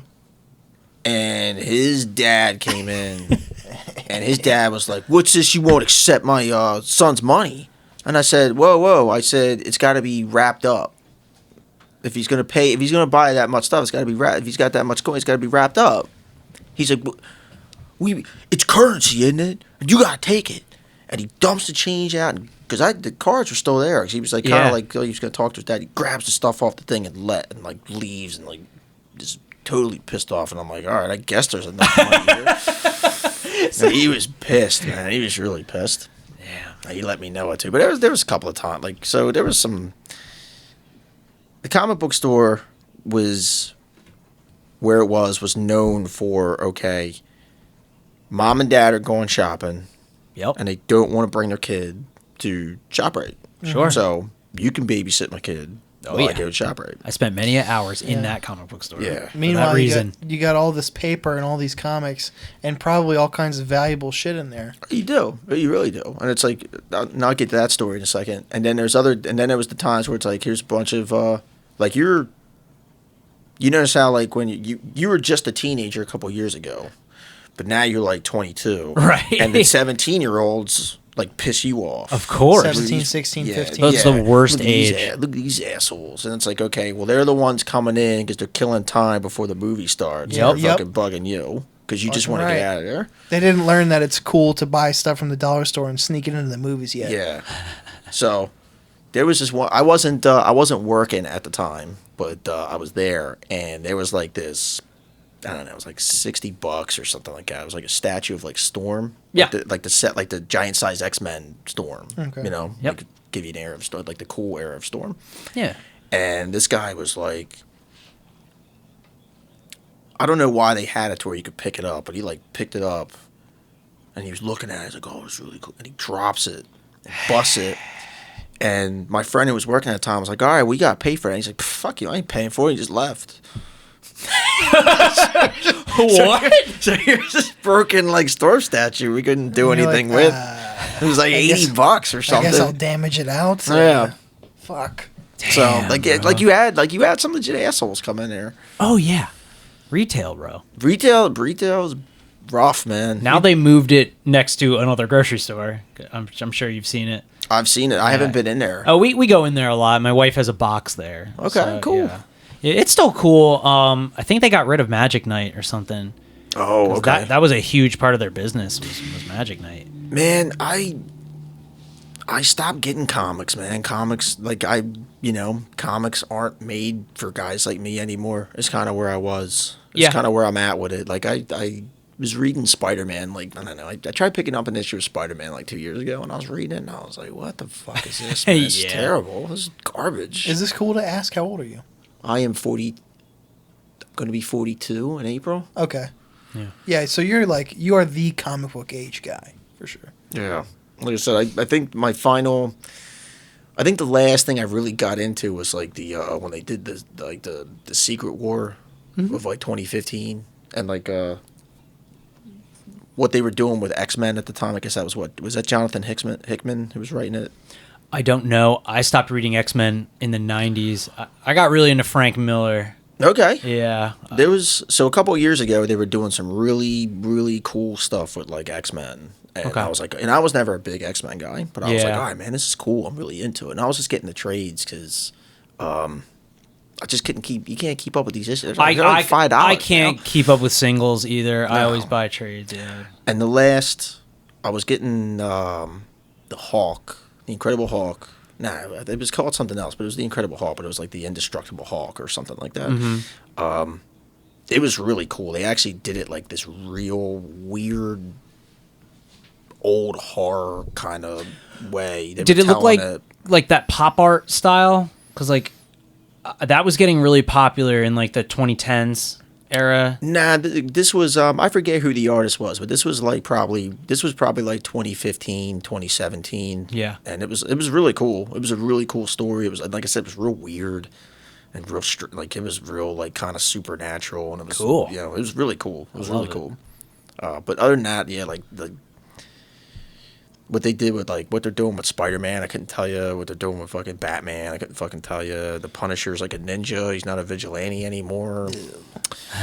I don't know. Now there's this guy who's now there's like this king guy of the symbiotes who's like more dangerous than Thanos is. I don't fucking know. I'm like The symbiote, like from from fucking like the Venom, like the like symbiote? Venom and Carnage have Yeah. like there was like a symbiote like god guy who's like I always know. liked the female symbiote, with the long hair and like the almost like leopard print looking skin. You know what I'm talking about? from Separation Anxiety. From Separation Well, actually, Anxiety and Maximum Carnage. And she showed up to get real deep. She Yeah. showed up in like Lethal Protector, right? That was that the first Venom series, the Lethal Protector, the 6 issue part. You're talking comic issues? Yeah. Oh, I don't know. Okay. Yeah. Like so I Somebody fact check us. yeah, please. Dennis, please. Somebody, yeah. Somebody get on that. The only so I got into Mr. Plastic Man, Jesus, for a while, and Dead Man. I was like really into Nice. Dead These Man. are some killer names. Yeah. Well, Dead Man's cool. He's and I was like, I got real hardcore into DC like when I came home from like basic training and all that shit, and okay. then I just lost touch again. So Liz got me. It's like it's like the first, I want to say 8 issues of the original Kevin Eastman, Peter Laird, Ninja Turtles. Oh, nice. And I fell in love, and I was like, okay, I think I'm good at just following the Turtles from now on. And so that's kind of, whenever I'm in a shop, I kind of just go towards like Turtles, because I was buying every Godzilla issue for a long time. Like, and I know Boom Comics was doing Power Rangers, so then and now they're combining them. And, Well, you know, I thought of you recently because I don't know how long ago this was, but you saw Marvel was doing Ultraman. yeah. And I bought the first like trade. It was okay. It wasn't bad, but like I was never really like, I liked Ultraman, but I know you're really into Ultraman. Love Ultraman. So I didn't know how this would hit like a real devout fan, because I know with me it's like if I'm into something and you fuck it up, like you're dead to me. You're dead. like I'm waiting. That's so funny. Like the MCU movies are right about there. They're right about riding the cusp of like you were fucking dead to me, and it's just like I'm waiting to see like, okay, well, we got to make Doctor Doom like a, preferably they'd probably like to make him a gay black man, but we'll see. Yeah, that seems to be like the par for the course for like Marvel. Yeah. They're like, and I've talked We about gotta this be on the inclusive, even though it sucks. Well, like, so that's the thing. I don't mind inclusive. I love inclusiveness. What I don't like in horror, in comics, in anything, is that is now your character's personality. Like, Yeah. make a good character. Don't just make them like gay and Latina or like Right. fucking gay and black. Like, that's wonderful. I love that aspect about your character, but also be Spider. Yeah. You know, like just like I hate, and a lot of fucking. I'm sure because you keep up in the horror community. Elevated horror is a lot like that now, where everything is fucking on the nose, where the movie then explains the shit to you, and I'm like, dude, like, no, just make a good movie. Like, I'll watch. I would love to watch I a watched movie fucking about Invisible Man again. But that, like, That I was don't. a great movie. The 2020 one, It was great, good. It was a great Yeah, movie. we're getting an Invisible Woman movie. Like, and yeah, she is a great fucking character. Like her friend was a great character. The single dad with the daughter who let her stay there. Even the sister. Yeah, Spoiler alert if anyone's never seen it, but it's like, yeah, that's why like these are amazing characters. Like, yeah, and that's why when these things happen to them, you give a shit because you've done such a Exactly, good dude. And that's like you said with the Marvel, like inclusivity's cool, yeah. and like I'm really pumped. I think this guy, Jonathan Majors, is going to play Kang. Is going to be great in this Ant-Man movie coming out. But it's Oh like, yeah, the new Ant-Man. but they're basing so much stuff on just like, okay, we're going to make this. Gotta check this and box. Gotta check this We're box. going to check these And boxes. that's what I hate about it, because I'm every time I watch a Marvel movie, and I really don't even like the Marvel movies. I've tried my ass off with the Marvel movies. I Understandable. literally go, how stupid do they think we are? They think Like we're when really I stupid. watch this, I see right through everything, and I'm so bored by it. I'm like, Yeah. dude, this isn't fun. I'd rather like, and it's funny, like we're just talking about Ultraman or Godzilla or something. People are like, how can you watch those movies? Like they're so cheesy. It's guys in suits. I'm like, bro, it's literally happening on film right now. I'm watching 2 guys in monster suits beat the shit out of each other with like, and then on top of that, Like if you watch Godzilla, Mothra, King Ghidorah, Giant Monsters All Out Attack, the fucking it's just shortened to GMK usually, the 2001 fucking rad movie. There is an amazing story to that. First of all, about, and there's subtext that's not on the fucking nose. The movie doesn't explain the goddamn subtext to you. And on top of that, I'm not watching a shitty video game. Like, it's a great movie. So when I watch Marvel movies, they bother me. But it's not just Marvel. A lot of horror does it, too. The best horror movie I've seen in the past, I'll say, like, 2 years. Oh, now we're circling back to the horror. I know, Just like but here's why. So, Malignant, I would say, I loved that fucking movie. I fucking hated that movie. Really? I'm glad you said that. That's so wild. I feel like people are split on it. Yeah. I'm glad he said that because I was almost sure that I did see it the last time we talked about this. Yeah. So, on purpose, I sat with Mel and I was like, I'm going to watch Malignant because I wanted to make sure I had or hadn't. And I hadn't seen it. I enjoyed it a fucking lot. I love it. And Mel hated it. That's so funny, dude. It splits. Yeah. I'm telling you. I don't get it. I don't know. I think it's one of those movies where you either love it or you hate it. For some reason, I agree. Like it starts happened in real time. Like it starts off really strong. It just loses me halfway. Like Really? like halfway through. I think with me, like halfway through, it just like starts.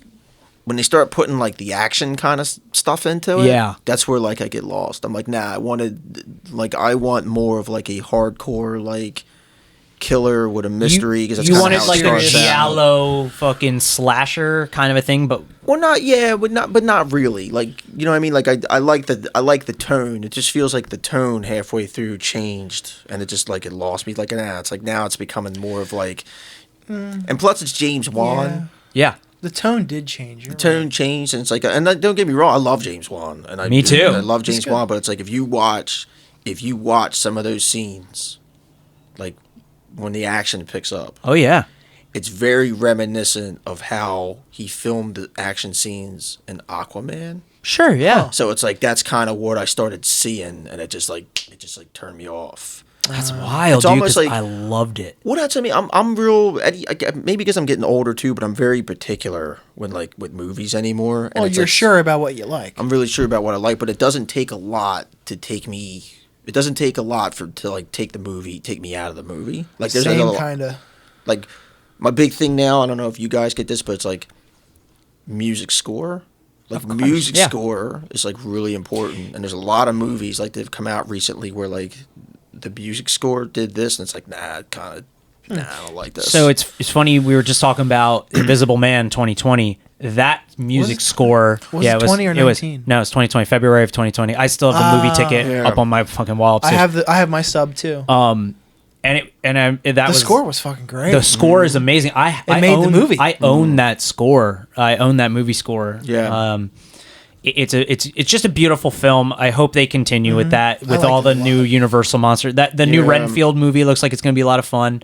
It might be fun. Like it's, you know what I mean? Like that's another thing too. Like that's another episode for another day. But I would love like maybe even something I'll talk about soon. Yeah. Something where like I want to know like how can you make a Dracula movie in 2023 and beyond, and try and make it scary. Well, so this is what Liz and I talk about this a lot. Everything now, especially in elevated horror, is a fucking horror comedy, and I'm like sick of it, dude. Yeah. Like which movies? I mean, all of them. Like look at Get Out.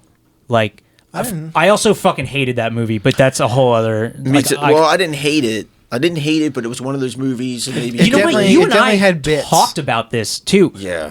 Just definitely overhyped. Go watch Skeleton Key. It's the same fucking movie, but 100 times better. Skeleton Key's way better. Yeah, and that movie's just looked over by everybody, and that's an incredible film. But Get Out is this it's on the nose comedy and it explains the situation to you, and I'm like, bro, no, I get it. I don't think it's stupid. That was intentional. He's very right. I think we're only stupid because movies keep fucking telling us. If they just let the movie play. Okay. Maybe. If you watch Fight Club, right? Everybody likes that fucking movie. Why do they like that movie? Because it's obvious. It's an amazing story. But secondly, like there's so much subtext and shit going on where you're like, is this in his head or is this what? And audience figures it out for themselves. Somehow we are left to figure it out for ourselves, and we're able to go, oh, this is a great movie. Well, even like Fight Club, like something like Fight Club. Like I'm glad you brought up something like that. Like these movies, what a lot of people don't see is like this: the dialogue in these movies anymore, these newer movies, they come across so forced. They do not come across as like believable between like people, and it's like you don't realize, so true. And you don't realize how like you're so used to it. I mean, some of us do. You don't like. I think it's just like the average moviegoer doesn't realize how bad it is because they're just getting fucking played, dude. Until they watch something like Fight Club, where like, okay, I really believe these two guys know each other, and like everything. Like they really believe Brad Pitt believes what he is saying as Tyler Durden. But I'll go even deeper, and Tom probably won't know this movie, but I know you'll know it. You watch Scream 5, which I thought was fucking hot garbage, right? Yeah. I loved Scream 4. Scream 4 was brilliant. Scream 5 was trash. Watch the movie The Burning from 1981. I know that movie about Cropsy. The dialogue is so fucking good in that. That is such an underrated horror film, and that's 1981, bro. It is. Like there are good writers out there that don't need exposition in the dialogue. Like there's good scripts out there, and that just goes with everything. And the audience, like, we don't need to be told what's happening in the movie. Well, it's like it's why me crazy. Well, a couple minutes ago we talked about like movies, how something will take you. Like I'm real particular, and something can take me right out of the movie. Yeah, great example.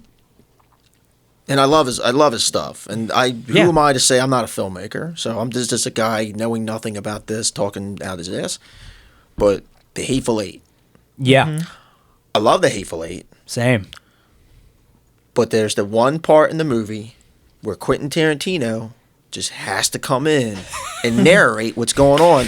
Like I haven't been fucking watching it for an hour and a half or 4 hours. That was my complaint as well. And it's like that part like I'm so engrossed in this movie. Another movie where dialogue, it's so important. It's everything, because that movie was meant to be a play originally. And it's like you coming in and talking in the middle of that movie, telling me the shit I already been watching and the shit I'm going to find out and put together because I'm not stupid. Right. Is just your ego because you're Quentin Tarantino and you got to make people know you're a part of the film, even though your name's on it.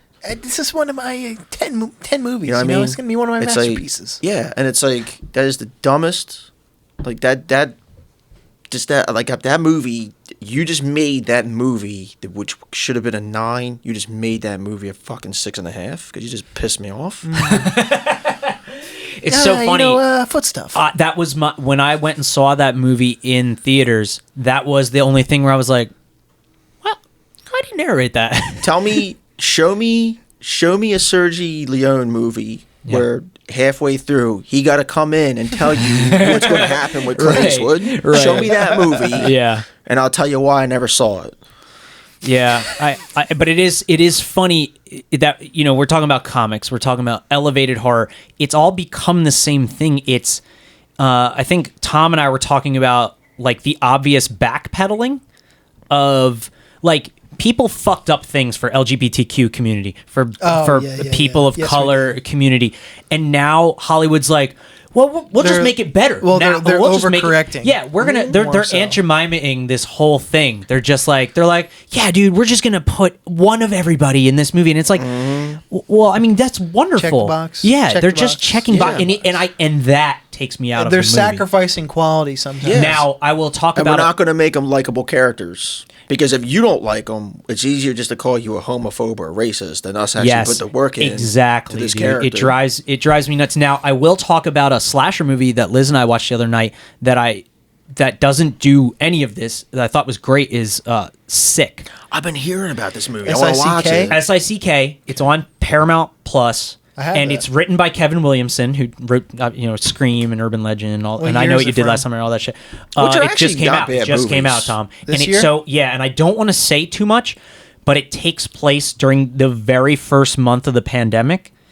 and I don't want to spoil anything else for you then. But it's a slasher. Yeah. Okay. Now it's got a very Kevin Williamson style to the dialogue, but I love the characters. There's no fucking exposition.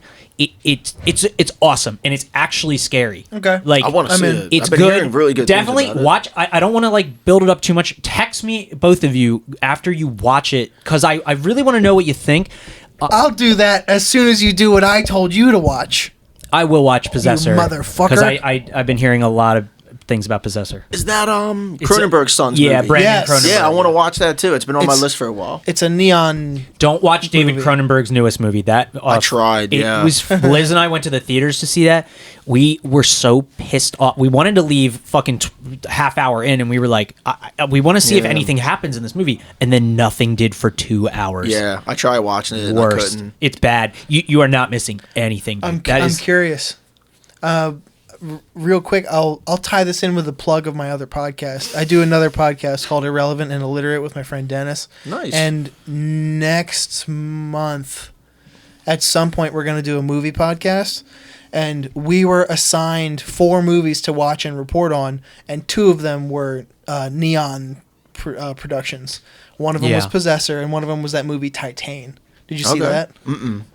So I'm curious what both of you would think of both of those movies, because I watched them both and took a lot of notes. I'll put them on my list. Like Possessor was one that I was like. Possessor was seeing- fucking sick. Yeah, I was Yeah. really interested in watching it like for a long time.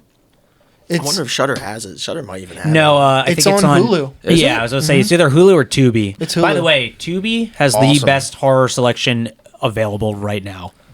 Did you guys ever hear? I recommend this movie. Could have used a little bit more budget, but the cast is great, and I actually like this time period. I like that whole like World War I and before kind of time Sure, period. yeah. I'm interested in that time period because there's not much movies about it. No, you're right. It's all World War II and later. Yeah. Did you guys ever hear of a movie called Cursed? No. You're not talking about the No, not the not Christina the Ricci 05 movie. one. Yeah, that No, movie no. sucks. This Not movie, the band Cursed. nah. This movie came out a couple years ago, and it's almost like a new. I don't want to give too much away, but like I said, don't. The CGI stuff probably could have used a little bit more of a budget, Fine, yeah. Whatever.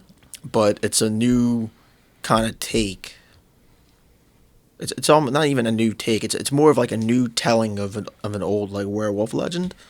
It's the last like.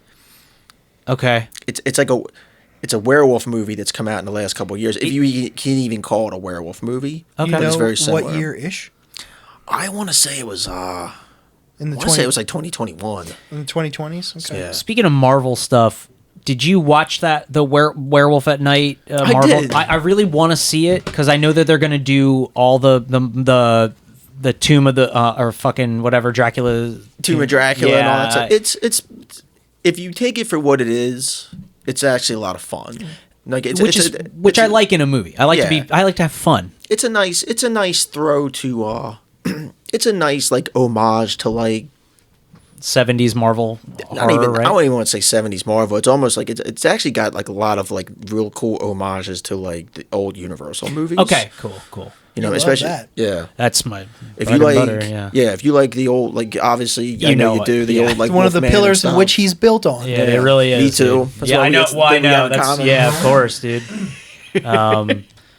Yeah. Okay. Before we go. Oh, what- there's one question I have Oh to yeah, ask you. please. Oh, ask me first. Oh, your turn, yeah. Yeah. So I could literally sit here and talk to you guys all night. That's yeah. You're still making toys. and Oh, you're yeah. making okay. I can, yeah. I want to commission a Frankenstein Conquers the World toy. Oh, I would love to make that. what are the chances of this happening? I can. So we're, dude. Look, I will. Once we wrap up this movie and have some time, Yeah. What do you think? I would love to make that toy for you. I say would this love like to I'm recreate the horse scene in a diorama for you. So what I love about that movie, can I say? So I will Oh, yeah. really sculpt it for you and everything. I I really will pay money for I a mean, Frankenstein yeah. Conquers the World It's figure. great. So Tom, for you, because you're not really as involved in this world, Frankenstein Conquers the World is a Toho movie. was that Toho is the company that created Godzilla. okay? Gotcha. And it's directed by Ishiro Honda, who directed Godzilla and really came up with the whole. Is this a Frankenstein movie? Yeah, kind of. Yeah. Yeah. So Frankenstein. He's technically. Yeah, it is, but it's so fucking out there. Like, I don't know how to explain it, but so Frankenstein Conquers the World. It's an excellent film. There's so much backstory to it. I can't even get into it right now. I'll be here for a fucking hour. But there's a scene in it where that's really famous for this horse looking completely insane that he like picks up through his hand goes like through a barn. It's like that. Anyway, Ishiro Honda has a great quote, and it's how, and you probably noticed the way I like to make things. I like very extreme angles and stuff when we're making our movie. Mm-hmm. And I always quote this, and this is something like Rick probably does not like, the other guy we're making the movie with, about the things that I like. Ishiro Honda has this great quote about, because people are like, why did you put that in the movie? He's like, it's so unrealistic looking. He's like, I don't want it to look realistic. I want it to look interesting on film. And that always stuck with me especially when I was like in my like earlier 20s, like my mid 20s or whatever, and I saw it. And I always thought that was just so fucking cool. And that's what I love about Japanese cinema, especially older Japanese cinema.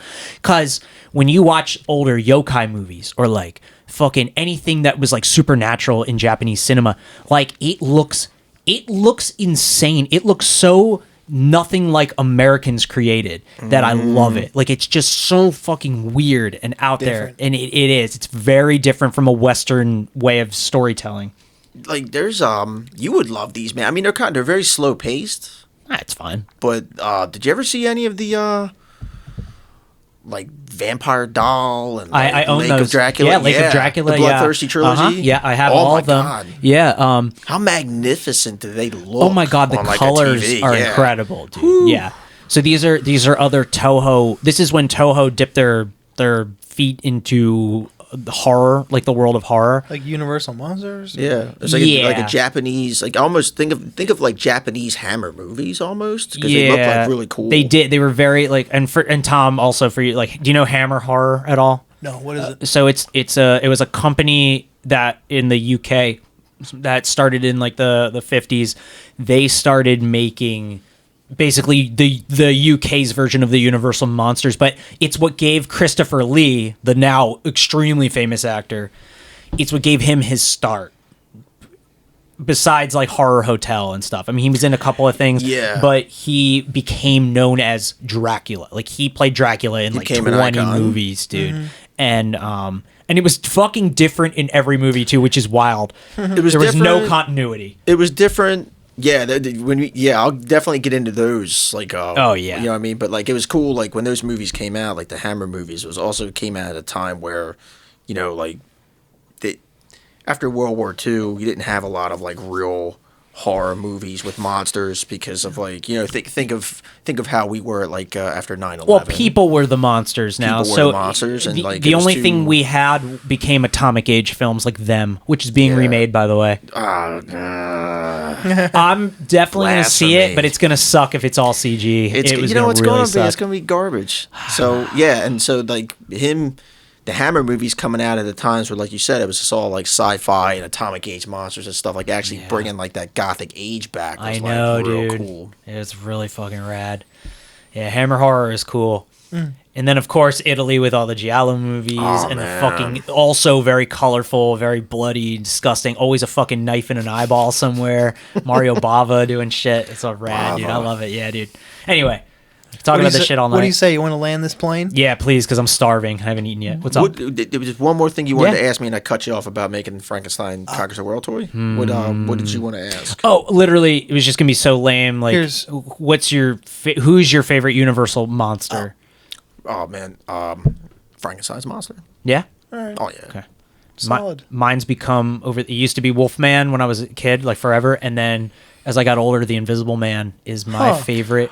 I don't know why monster. I always thought you were secretly a creature guy. I do. I love them all, but no, the Invisible Man is my favorite. He scares me the most out of any of the monsters. Okay. He killed the most people. He has the highest body count. He derailed an entire train. Yeah. And he has this great line. I'll just say. So did Steven Seagal. And Under Siege 2. Holy shit. Under Siege 2, Dark Territory. Dude, fucking Claude Rains has this amazing line as the Invisible Man. He gets this guy to come into his, he's staying in this inn, and he goes, "If you try to escape, I will strangle you." And I always just fucking loved that line. So matter of dude. He's fact. got a lot of. He's like, we'll do a few murders here and there. Yeah, dude, he's the best. He's really great. He's fucking awesome, man. That's Leela's favorite, the Invisible Man. Oh, yeah? Nice. No, Yeah. what I wanted to ask you before we cut this thing off is, I heard you were working on a show of your own. Yes. You Yes, want I to am. you want to get into it, or like lay out like the foundation, whatever the fuck? Well, kind of. It's like You have an idea? I do have an idea. I don't have a name yet, but I have an idea, and it's really not too different than kind of like what we're doing. It's almost like I want to bring up a movie, and I'm really big into like statues, like Sideshow, and He has like the Universal monsters, Yeah. but like the huge busts of them Yeah. that he has mounted on the walls and shit. It's rad. So I kind of want to maybe start something like, hey, here's a statue I just got, this guy painted it, whatever, and this kind of leads me into like the movie I want to talk about, and I want to start with the older stuff. Eventually I'll work into like the newer stuff, but just have a guest on the show. We'll talk about the film, and then it'll just kind of branch off into kind of like what we're doing, kind of tackle everything. Yeah. Nice. Excellent. So Well, tell you what, when you do have that all actualized and everything, you should come back on the pod and plug it and everything. absolutely. And when I get it up and running, which I'm hoping I'll start taping, next month. You guys have got to come on the show. Oh, yeah. You know I will. I sure will. Yeah. Yeah, definitely come on the I'm show. going to fucking come on as many times as I can. I can talk about Man. horror all day. Yeah, and like you said, we only need 50 people to get paid. We have to On pay Twitch. us. Just on Yeah. Twitch. Yeah, Just on Twitch. dude. Allegedly. We're like sometimes we have a video that You hear goes. that, Liz? He's about to retire.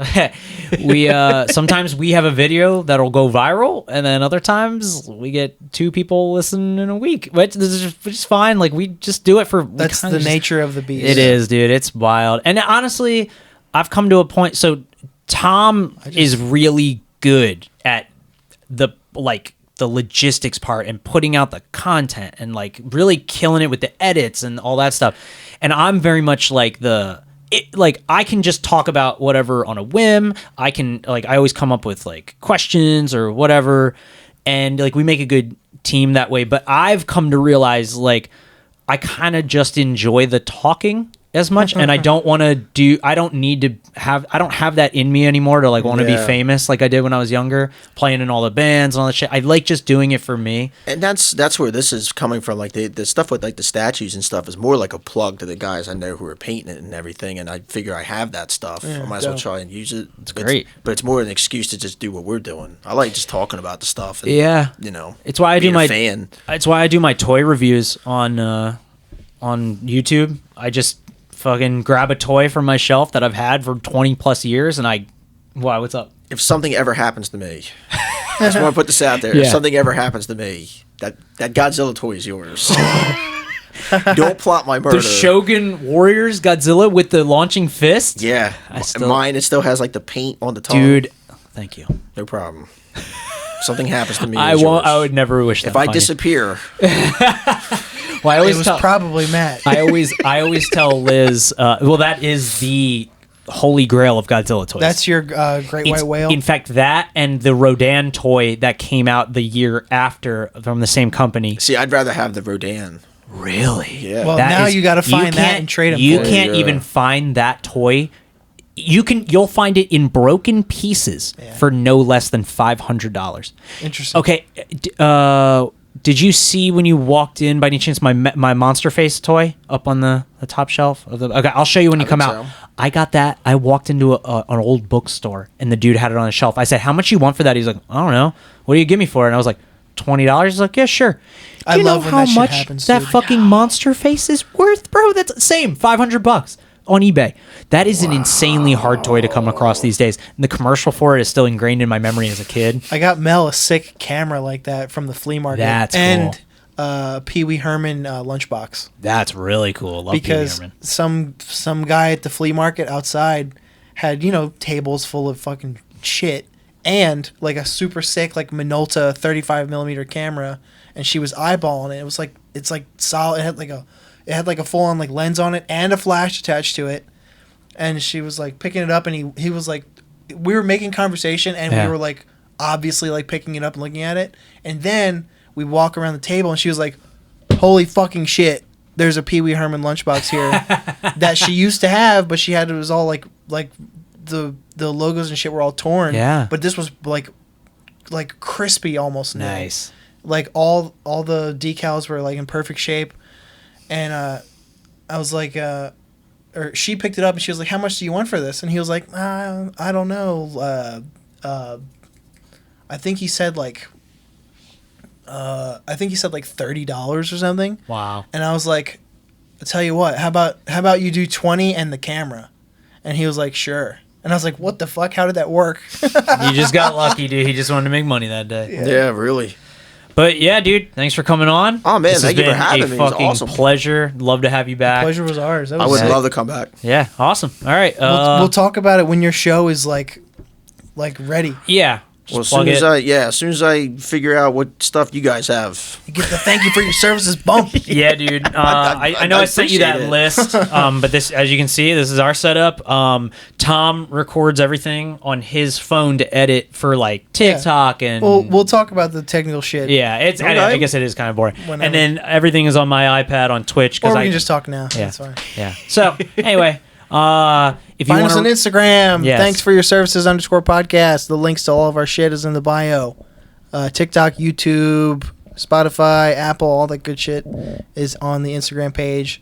And how about an email? Our email, if you guys are old school and don't like social media, is ThankYouForUrServices @gmail.com. That's your spelled U-R, like the letters U and R. ThankYouForUrServices @gmail.com. You know, I don't know why you handed me this. I actually have everything memorized, and I read it anyway. It's a test. Yeah, You it passed. really is. Yeah. Good job, buddy. Yeah, I have it all completely memorized. But yeah. Sweet. All right. Have a good night, everybody. Bye.